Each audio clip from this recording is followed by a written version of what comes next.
Good morning students. सो बेटा आप कल किया law of diminishing marginal utility. So अज अपने को है law of equi marginal utility. Equi का मतलब होंदा है इक्वल, ठीक है। सो ये है जोड़ा ये it is the second law of Gaussian. अगे जाके आऊगा गॉसनस इनू सैकेंड लॉ है जोड़ा वो भी कहा जाता है। It is over here. ये लॉ की दसदा है, बहुत ध्यान दे नाल बेटा पहला इसका मीनिंग समझ लेना, उस तो बाद सारा लॉ है जोड़ा अपने आप फॉलो कर लूगा। लॉ पॉइंट्स आउट कि एक कंज्यूमर है वो किस तरह दे नाल मैक्सीमम सैटिस्फैक्शन है जी उन्होंने लैन की कोशिश करता है out of his given expenditure on different goods. ये लॉ है जोड़ा ये एक कंज्यूमर दे कंजम्पशन एक्सपेंडिचर दे रिलेटिड है। तो इसनों सब तो पहला 19th सेंचुरी दे विच फ्रेंच इंजीनियर गॉसन ने इंट्रोड्यूस किया सी, इसलिए इसनों सैकेंड लॉ ऑफ गॉसन भी कहा जाता है। डॉक्टर मार्शल ने इसनों law of equi marginal utility का नाम दिता सी। सो लॉ की दसदा है कि मैक्सीमम सैटिस्फैक्शन लैन लई, ध्यान नाल सुनना है, टू गैट मैक्सीमम सैटिस्फैक्शन एक कंज्यूमर नूं अपनी लिमिटेड इनकम डिफरेंट कॉमोडिटीज़ दे विच इस तरीके दे नाल स्पेंट करनी चाहिए है कि लास्ट रुपी स्पेंट, ध्यान नाल सुनना है, last rupee spent on each commodity yields him equal marginal utility. ठीक है कि मेरे कोल अगर 5 रुपए ने 10 रुपए ने जोड़ा मैं लास्ट रुपी स्पेंट कर रही हाँ वो 2 कॉमोडिटीज़ दे उत्ते उहदे तो मैनू सेम सैटिस्फैक्शन है जी वो मिलनी चाहिए है। लैफ्ट विच ने इसनू जड़ा है लॉ ऑफ मैक्सीमम सैटिस्फैक्शन कहा है। वो कहता है कि spending his income in according with this law एक कंज्यूमर नू मैक्सीमम सैटिस्फैक्शन मिलती है।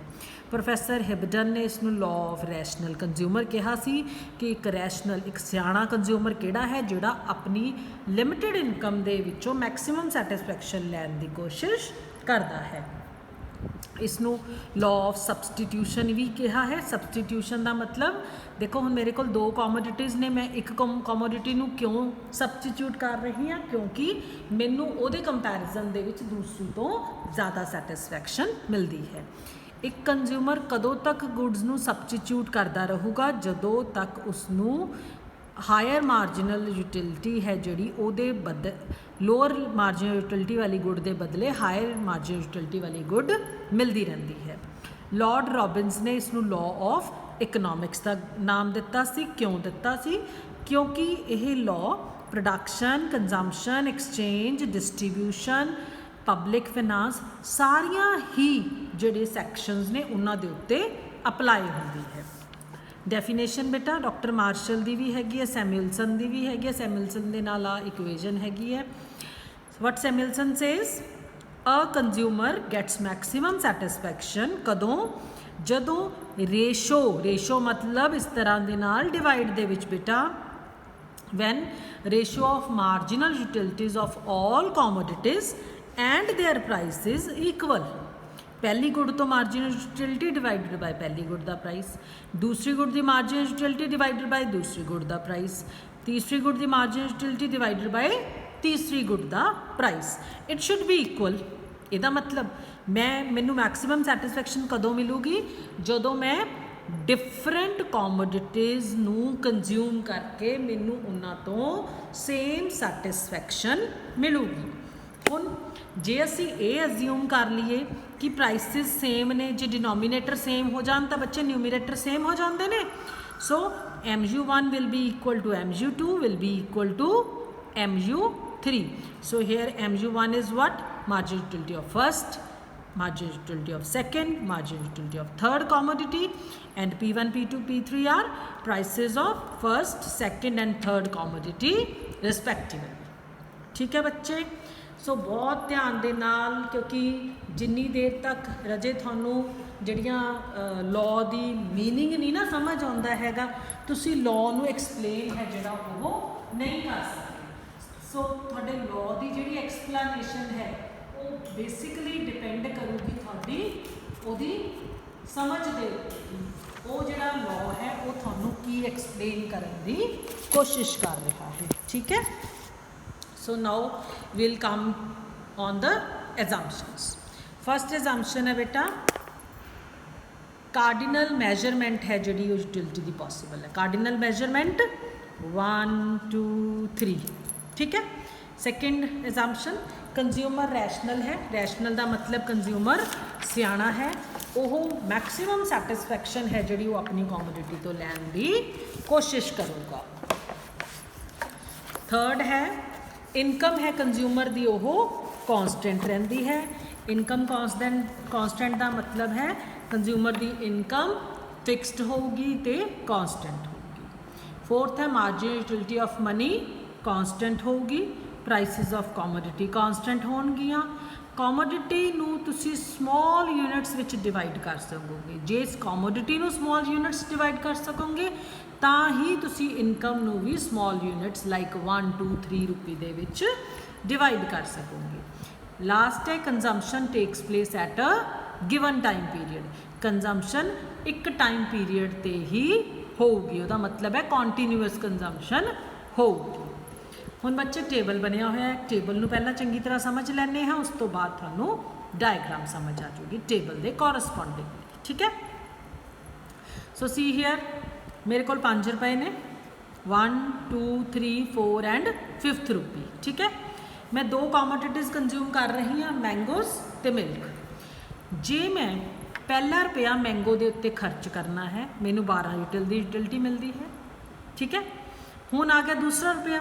हुण जो मैं सैकेंड रुपी स्पेंड करना है अगर मैं मैंगोज ते करूँगी क्वाइट ऑब्वियस है law of diminishing margin utility लगूगा, मेरी यूटिलिटी घटूगी 12 तो 10 के उत्ते आ गई। ठीक है, हुण जो मैं तीसरा रुपया खर्च करूँ, जो मैं तीसरा भी मैंगो के उत्ते खर्च करा तो मेरी यूटिलिटी घटूगी। वट विल आई डू, मैं तीसरा रुपया मिल्क ते स्पेंड कर दूँगी। हुण चौथा भी जे मैं मिल्क ते स्पेंड करदी हाँ इट्स ओके, क्योंकि इधर भी 8 की मिलनी है मैनू, इधर भी 8 की मिलनी है, मेरे को मिल्क घट है इसलिए मैं चौथा रुपया मिल्क ते स्पेंड कर दूँगी। हुण बारी आती है 5वें रुपये की। जे देखो हुण तक मेरे को की है 2 रुपये इत्थे तो 2 रुपये इत्थे, 4 रुपये हुण तक खर्च हो चुके हैं, जिदों तो मैनू की मिलिया है 12 10 10 ते 8 की यूटिलिटी। हुण है ओपन। हुण 5वां रुपया अगर तो मैं स्पेंड करती हाँ मिल्क ते तो मैनू 6 की यूटिलिटी मिलूगी। अगर मैं 5वां करती हाँ मैंगोज ते तो मैनू किन्ने की मिलती है 8 की। हुण 8 की ते 8 की यूटिलिटी की है equal. Last rupee spend on each commodity yields equal satisfaction. देखो शब्द ने बिल्कुल टेबल दे नाल जा रहे ने बेटा। Last rupee spend on each commodity yields equal satisfaction. जे इस तो इलावा मैं किसी भी होर कॉम्बीनेशन के उत्ते चली जावां, मैं तुहानूं जाके दिखाउंदी हाँ बच्चे। जे मैं 4 रुपये मैंगो ते स्पेंड करदा 6 की यूटिलिटी हुई लास्ट चौथे रुपए के उत्ते, 5वां मिल्क ते आऊगी 10 ते 6 नॉट इक्वल। हुण 2 रुपये मैंगो ते खर्च किते, इत्थे 10 तक लास्ट की होगी तो 3 रुपये जाएंगे मिल्क ते, तो मिल्क की 6, इत्थे भी 10 ते 6 इक्वल नहीं है। जे मैं 5 दे 5 मैंगो ते खर्च करती हाँ लास्ट 4 है, ठीक है, मिल्क की 0 है। जे 5 दे 5 मिल्क ते स्पेंड करती हाँ मिल्क की 2 है, मैंगोज की 0 है। This is the point where in my last rupee spent on each commodity will yield me equal satisfaction. So की होया इत्थे 3 रुपये मैं स्पेंड किते ऑन मैंगो ते 2 रुपये स्पेंड किते मैं ऑन मिल्क। क्लियर बेटा। आ जिहड़े दोनों पैराग्राफ्स ने बच्चा इहदे विच थानू उन्हें सारा की शो किया है प्लस करके यूटिलिटी का। ठीक है, हुण जे मैं 12 + 10 22 ते 8 30 ते 10 40 ते 8 48 जो मैं आ वाला कॉम्बीनेशन लऊँगी मैनू 48 यूटिलिटी मिलनी है। 48 तो इलावा जे मैं किसी भी होर कॉम्बीनेशन च जावां, इन्हां 5 नूं प्लस कर ਲਾਂ, इन्हां 5 नूं प्लस कर ਲਾਂ, ਜਾਂ ਇੱਥੇ 4 रुपये स्पेंड करा उत्थे 1 करा, ਜਾਂ ਇੱਥੇ 2 करा इधर 3 करा, मैनू किते भी 48 यूटिल तो ज़्यादा यूटिलिटी नहीं मिली। ठीक है बेटा। सो ਆਪਾਂ ਨੈਕਸਟ ਵੀਡੀਓ ਦੇ ਵਿੱਚ ਹੁਣ ਕਰਦੇ ਹਾਂ ਇਹਦੀ ਡਾਇਗਰਾਮੈਟਿਕਲ ਪ੍ਰੈਜੈਂਟੇਸ਼ਨ।